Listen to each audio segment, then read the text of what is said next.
ಕಾರ್ಮಿಕರ ಬಗ್ಗೆ ಪದ್ಯವನ್ನು ಪುಣ್ಯಕೋಟಿ ಪದ್ಯದ ಧಾಟಿಯಲ್ಲಿ ಹೇಳುತ್ತಿದ್ದೇನೆ. ಮೈಸೂರು ಜಿಲ್ಲೆಯ ನಗರದೊಳಗೆ ಬದುಕುತ್ತಿರುವ ಭವ್ಯ ಪ್ರಜೆಗಳೇ, ಶ್ರಮಿಸುತ್ತಿರುವ ಪೌರ ಕಾರ್ಮಿಕರ ಕಥೆಯ ನಾನಿಂದು ಬೇಳ್ವೆನು. ಎಳೆಯ ಬಿಸಿಲಿನ ಹೊತ್ತಿನೊಳಗೆ ವಿಷಲನೂದುತ್ತ ಬಂದ ಪೌರನು ಚೆಲ್ಲಿಬಿಟ್ಟ ಕಸದ ರಾಶಿಯ ನಿಂತು ನೋಡಿದ ರಸ್ತೆಲಿ.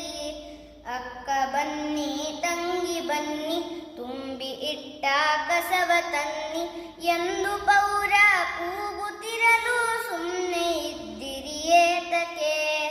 ಪೌರ ಕರೆದ ಧ್ವನಿಯ ಕೇಳಿ ಕೆಲವು ಪ್ರಜೆಗಳು ಎದ್ದು ಬಂದು ಚದುರಿ ಬಿದ್ದ ಕಸಗಳನ್ನು ತಂದು ಕೊಟ್ಟರು ಕೆಲವರು.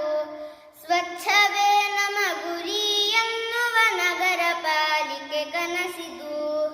ಮಲ್ಲಿಗೆ ನಗರಿ ಮಡಿಲಿನೊಳಗೆ ವಿಷ ಬಿತ್ತುವ ಕಸದ ಭೂತ ಅಬ್ಬರಿಸಿ ಅಲೆಯುತ್ತಿದ್ದನು, ರೋಗ ಸೂಸುತ್ತ ತಾನಿದ್ದನು.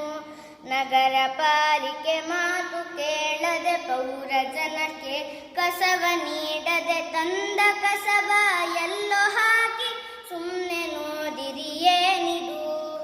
ಇಂಥ ಭಿನ್ನ ಜನರ ಕೇಳಿ ಮಕ್ಕಳಿರುವರು ಮನೆಯ ಒಳಗೆ, ಒಂದು ನಿಮಿಷ ಯೋಚನೆ ಮಾಡಿ ಕಸವ ತಂದು ನಮಗ್ ಕೊಡಿ.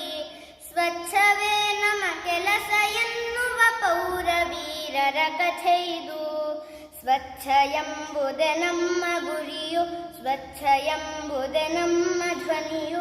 ಸ್ವಚ್ಛ ಮಾಡದೆ ಸುಮ್ಮನೆ ಕುಳಿತರೆ ಬಿಟ್ಟನ ರೋಗಣ್ಣನು. ಕಾಯಿಲೆ ತರುವ ಕಸದ ರಾಶಿಯ ಮನೆಯ ಸುತ್ತ ಬೆಟ್ಟ ಮಾಡದೆ ಬಂದ ಪೌರರ ಕರೆಯ ಕೇಳಿ ತಂದು ಕೊಟ್ಟರೆ ಉತ್ತಮ. ಹಸಿಯ ಕಸಕ್ಕೆ ಒಂದು ಬುಟ್ಟಿ, ಒಣ ಕಸಕ್ಕೆ ಒಂದು ಬುಟ್ಟಿ, ಮನೆಯ ಆಚೆ ತಂದು ಇಟ್ಬಿಡಿ, ಬಾಕಿ ಕೆಲಸ ನಮಗ್ ಬಿಡಿ. ಸ್ವಚ್ಛವೇ ನಮ್ಮ ಗುರಿ ಎನ್ನುವ ನಗರ ಪಾಲಿಕೆ ಕನಸಿದು. ಪ್ಲಾಸ್ಟಿಕ್ ವಿದೆಗೋ ಪೇಪರ್ ವಿದೆಗೋ, ಕೊಳೆತು ಬಿದ್ದ ವಸ್ತುವಿದೆಗೋ, ಎಲ್ಲ ತುಂಬಿ ನಮ್ಮ ನಂಬಿಕೊಂಡು ಒಯ್ವೆವು ಎಲ್ಲವ. ಸ್ವಚ್ಛ ಭಾರತ ಧ್ಯೇಯ ಕೇಳಿ ನನ್ನ ಜಾಗ ಎಂದುಕೊಳ್ಳಿ. ರಾಷ್ಟ್ರ ಮಟ್ಟದ ಹೆಸರು ಉಂಟು ನಮ್ಮ ಅರಮನೆ ನಗರಿಗೆ. ಸ್ವಚ್ಛವೇ ನಮ್ಮ ಕೆಲಸ ಎನ್ನುವ ಪೌರ ವೀರರ ಕಥೆ ಇದು. ಪೌರ ವೀರರ ಕಥೆ ಇದು. ಪೌರ ವೀರರ ಕಥೆ ಇದು. ಧನ್ಯವಾದ.